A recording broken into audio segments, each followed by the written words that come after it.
Hello everyone and welcome to our new tutorial on Fiverr.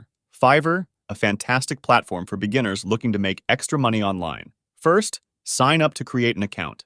Enter your email and password. Now, pick a username. Enter the verification code sent to your email.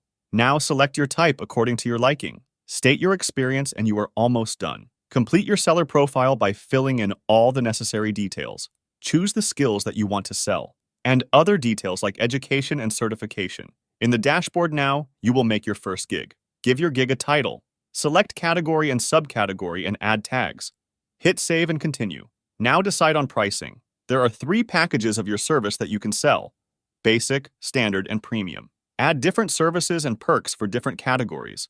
You can add different delivery times and revisions according to your package. Save and continue. Fill in the gig's description. You can also question clients for better communication. Showcase your portfolio and previous work in Gig Gallery. Hit Publish Gig, and you are done. Thanks for watching. Hope to see you again.